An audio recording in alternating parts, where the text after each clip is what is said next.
ನಮಸ್ಕಾರ.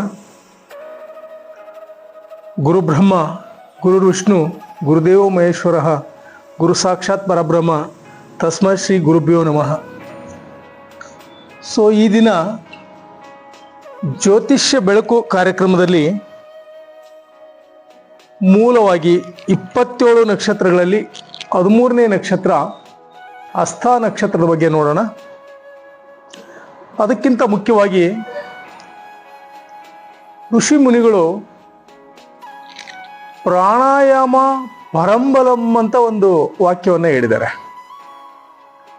ಆ ಶಬ್ದದ ಮೂಲ ಅರ್ಥವನ್ನು ಸ್ವಲ್ಪ ತಿಳ್ಕೊಳ್ಳೋಣ. ಇಲ್ಲಿ ಪ್ರಾಣಾಯಾಮ ಪರಂಬಲಂ ಅಂದ್ರೆ ಇದಕ್ಕಿಂತ ಬಲ ಮತ್ತೊಂದಿಲ್ಲ. ನೋಡಿ, ನಿಮ್ಮ ಪ್ರಾಣ ಇದ್ದಾಗ ತಾನೇ ಎಲ್ಲ ಬಲ ಬರೋದು. ಸುಖ ಸೌಕರ್ಯ ಭೋಗ ಭಾಗ್ಯಗಳೆಲ್ಲ ಸಿಗಬೇಕು ಅಂದ್ರೆ ಪ್ರಾಣ ಇರ್ಬೇಕು ತಾನೆ. ಆ ಪ್ರಾಣಾಯಾಮ ಪರಂಬಲಂ ಅಂದಾಗ ಇದಕ್ಕಿಂತ ಮತ್ತೊಂದು ಬಲ ಇಲ್ಲ ಅಂದಾಗ ನಾವು ಪ್ರಾಣಾಯಾಮವನ್ನು ಮಾಡಬೇಕು. ಯೋಗಗಳಲ್ಲಿ ಪ್ರಾಣಾಯಾಮ ಉತ್ತಮ ಕ್ರಿಯೆ. ಈ ಚಳಿಗಾಲದಲ್ಲಿ ನೀವು ಒಂದು ಅರ್ಧ ಗಂಟೆ ಪ್ರಾಣಾಯಾಮವನ್ನು ಮಾಡಿಕೊಂಡಾಗ ನಿಮ್ಮ ದೇಹ ಸದೃಢ ಆಗುತ್ತೆ ಮತ್ತು ನಿಮ್ಮ ಕಾರ್ಯಗಳು ಏನು ಮಾಡಬೇಕಾಗಿದೆಯಲ್ಲ ಅದೆಲ್ಲ ಆ ವಿಚಾರಣೆ ತುಂಬ ಅರ್ಥಗರ್ಭಿತ ಆಗಿರುತ್ತೆ. ಇಲ್ಲ ಅಂದರೆ ಈ ದೇಹ ಈ ಚಳಿಗೆ ನಡುಗಿಬಿಡುತ್ತೆ, ಶೇಕ್ ಆಗುತ್ತೆ. ಅಲ್ಲಿ ನಿಮ್ಮ ಒಳಗಡೆ ಇರೋ ಸೆಲ್ಸ್ ಇದೆಯಲ್ಲ ಆಕ್ಟಿವೇಶನ್ ಆಗಲ್ಲ. ಮತ್ತೆ ಬಿಸಿಲು ಬರಬೇಕು, ಸೂರ್ಯದೇವ ಬರಬೇಕು. ಬಟ್ ಪ್ರಾಣಾಯಾಮ ಮಾಡ್ಕೊಂಡಾಗ ನಿಮ್ಮ ದೇಹ ಅದ್ಭುತವಾದ ಒಂದು ಆಕ್ಸಿಜನ್ನನ್ನು ರಿಸೀವ್ ಮಾಡ್ಕೊಳ್ಳುತ್ತೆ ಮತ್ತು ನಿಮ್ಮ ಕೇಂದ್ರೀಕೃತ ಮನಸ್ಸು ಗುರಿ ಕಡೆ ಹೋಗುತ್ತೆ. ಹೀಗಾಗಿ ಎಲ್ಲರೂ ಈ ಕಾರ್ಯಕ್ರಮ ಯಾರು ವೀಕ್ಷಣೆ ಮಾಡ್ತಿದ್ರಲ್ಲ ಸ್ವಲ್ಪ ಆದರೂ ಸ್ವಲ್ಪ 1, 2, 3 ಪ್ರಾಣಾಯಾಮಗಳನ್ನು ಮೂಗಲ್ಲಿ ಹಿಡ್ಕೊಂಡು ಅನುಲೋಮ ವಿಲೋಮ, ಕಪಾಲಭಾತಿ, ಭಸ್ರಿಕಾ ಮುದ್ರಗಳನ್ನು ಹಾಕೊಳ್ಳಿ. ಧ್ಯಾನ ಮುದ್ರ, ಚಿನ್ಮುದ್ರ, ಚಿನ್ಮಯ ಮುದ್ರ, ಆದಿಮುದ್ರ, ಮೇರುದಂಡ. ಚಿಕ್ಕದಾಗಿ ಅಲ್ಲಿ ಯಾರಾದ್ರೂ ನಿಮ್ಮ ಸುತ್ತಮುತ್ತ ಗುರುಗಳು ಇದ್ರೆ ಪ್ರಾಣಾಯಾಮ ಕಲಿಸೋರು ಅವ್ರ ಹತ್ರ ಹೋಗಿ ಮೊದಲು ಕಲ್ಕೊಂಡ್ಬಿಡಿ.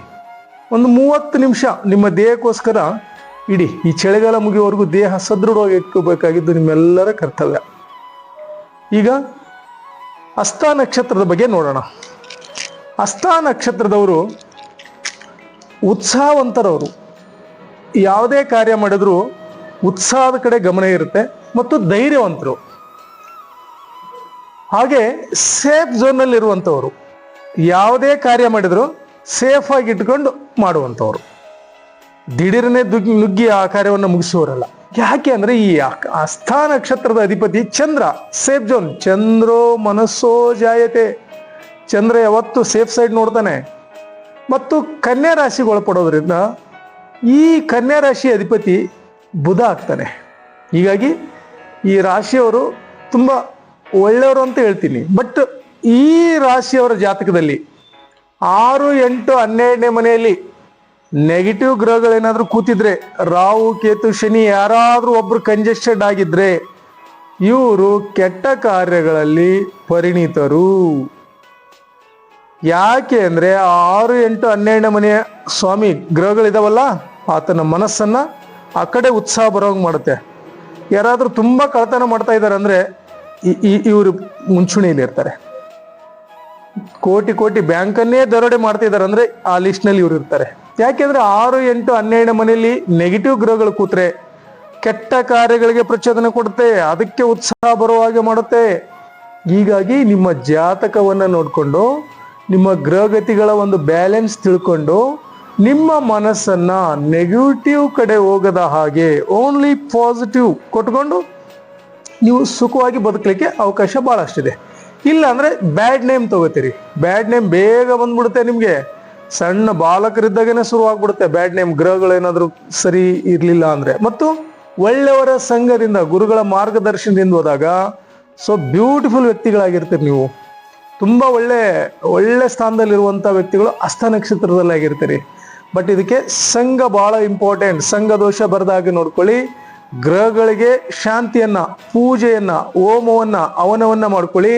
ಆಗ ಎಲ್ಲವೂ ನಿಮ್ಮ ಕಡೆನೆ ಪಾಸಿಟಿವ್ ಆಗಿರುತ್ತೆ. ನಮ್ಮ ದೇಶಕ್ಕೆ ಒಂದು ಶಕ್ತಿ ಕೊಡುವಂಥ ಈ ನಕ್ಷತ್ರದವರ ಜಾತಕ ತುಂಬ ಚೆನ್ನಾಗಿರುತ್ತೆ.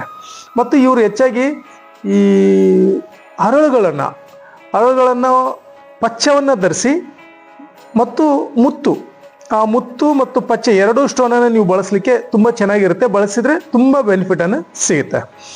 ಓಕೆ, ಈ ಒಂದು ಜಾತಕದ ಪ್ರಕಾರ ಏನಾದರೂ ತಿಳ್ಕೋಬೇಕು ಅನ್ನೋ ವಿಚಾರಗಳಿದ್ರೆ ನನ್ನ ಫೋನ್ ನಂಬರ್ಗೆ ಕಾಂಟ್ಯಾಕ್ಟ್ ಮಾಡಿ. ನಮಗೆ ಜಾತಕದ ವಿಶ್ಲೇಷಣೆ ಎಲ್ಲ ನಿಮಗೆ ಉಚಿತವಾಗಿ ಹೇಳಿಕೊಡ್ತೀನಿ. ಓಕೆ.